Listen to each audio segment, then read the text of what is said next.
രാമേന്ദ്ര, രാമേന്ദ്ര,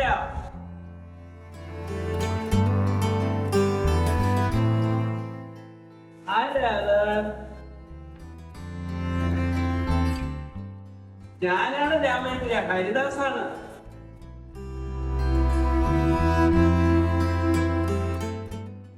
നീ അകത്തോട്ട് പോവാ, ഞാനാണ് ഇല്ല.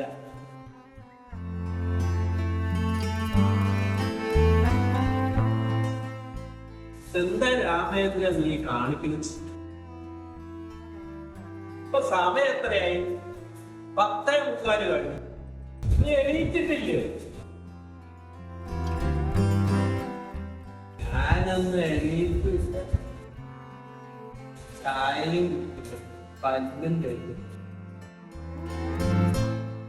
അതെന്താ മനസ്സിലായില്ല രാമേന്ദ്ര? നീ എന്താ പറയുന്നത്? ഈ നേരമായിട്ട്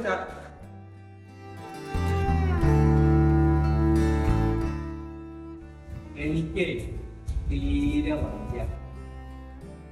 കാര്യത്തിൽ നീ എന്നെ വെച്ച് ഒരു 4 വയസ്സിന് താഴെയാണെങ്കിൽ ഞാൻ 4 വയസ്സിന് മുമ്പ് താഴ്ച. എനിക്കാണെങ്കിൽ ഷുഗർ ഉണ്ട്. ഇതിനൊക്കെ എന്ത് ജീവിതം? നീ വിവരക്കേട് സംസാരിക്കണ്ട കേട്ടാ. എന്റെ ശരിക്കും നോക്കുമ്പോ നിങ്ങൾ ഏട്ടനാണ്, മനസ്സിലായില്ലേ? എനിക്കെന്താ കൊളസ്ട്രോൾ ഇല്ലേ? എനിക്ക് BP ഇല്ലേ? അതല്ല കാര്യം. എന്റെ 2 മക്കള് വിദേശത്ത് പോയിട്ട് എത്ര വർഷമായി? ഞാനിവിടെ ഒറ്റപ്പെട്ടു. പിന്നെ എനിക്ക് രോഗം. ഞാൻ ഇനിയിപ്പോ എന്ത് ജീവിതം? എന്റെ ദിനചര്യകളെല്ലാം ഇനി മുകളിലേക്ക് പോയാ മതി.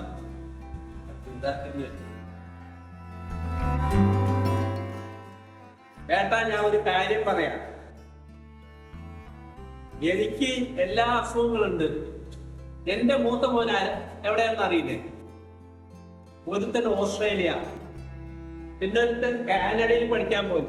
അവൻ പഠിച്ചു, അവിടെ തന്നെ ഒരു വിവാഹവും കഴിഞ്ഞു. അവന് 2 or 3 വർഷം കഴിയുമ്പോഴല്ലേ ഇവിടെ വരുന്നുള്ളൂ. എന്നിട്ട് എനിക്ക് എന്തെങ്കിലും കുഴപ്പമില്ല. ഞാൻ ഇപ്പൊ എണീറ്റു, എല്ലാ ദിനചര്യകളും ചെയ്തു. ഭാര്യ എന്റെ സൂലാതിരിക്കണം, അറിയാലോ. അവളെ എണീറ്റ് കുളിപ്പിച്ചു, ഭക്ഷണം കൊടുത്തു, അവൾക്ക് മരുന്ന് കൊടുത്തു. ഞാനും എല്ലാം കഴിച്ചു, ഭക്ഷണം കഴിച്ചു. നിന്നെ ഞാൻ കണ്ടിട്ട് 3-4 ദിവസമായി. എനിക്കൊരു സംശയം, അതുകൊണ്ടാണ് ഞാനിവിടെ നോക്കാൻ വന്നത്.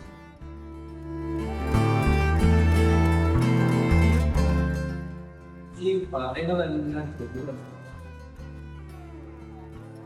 ആരും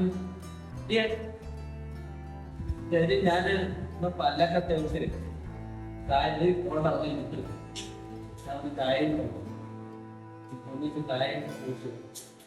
നിന്റെ ഉഷാറ് കാണുമ്പോ ഞാൻ വല്ലാതെ പലപ്പോഴും അത്ഭുതപ്പെടാറുണ്ട്. എന്റെ മക്കളൂടെ അടുത്തില്ല, എന്നാലും എനിക്ക് നല്ല എടുക്കാറുണ്ട്. ഞാനും ആ പോലെ എനിക്ക് കഴിയുമോ നോക്കട്ടെ. അതാണ് അതിന്റെ ശരി. നമ്മുടെ മക്കള് നമ്മുടെ അടുത്തില്ല. നമുക്കാണെങ്കിൽ പ്രായമായി, രോഗം നമ്മുടെ കൂടപ്പുറപ്പാട്. വിചാരിച്ചിരുന്ന ഒന്നും നടക്കില്ല. നമ്മള് നമ്മുടേതായിട്ടുള്ള പഴയ കാര്യങ്ങളൊക്കെ ചിന്തിച്ചെടുത്ത് നമ്മളെ ചെറിയ പ്രായത്തിൽ എങ്ങനെ നമ്മൾ ജീവിക്കും, അതുപോലെ നമുക്ക് ചിന്തിക്കണം. ആ ഒരു കാഴ്ചപ്പാടിലേക്ക് നോക്കണം. അതുകൊണ്ടല്ലേ ഞാൻ എപ്പോഴും ചോദിക്കുന്നത്, നമുക്ക് അപ്പോ നീ ചായ വെക്കണ്ട, ഞാനും പീസാക്കാം.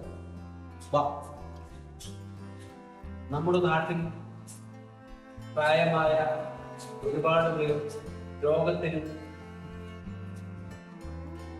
അവരുടെ നമ്മുടെ മക്കൾ കൂടെയില്ലാത്തതിന്റെ വിഷമവും എല്ലാവർക്കും ഉള്ളതാണ്.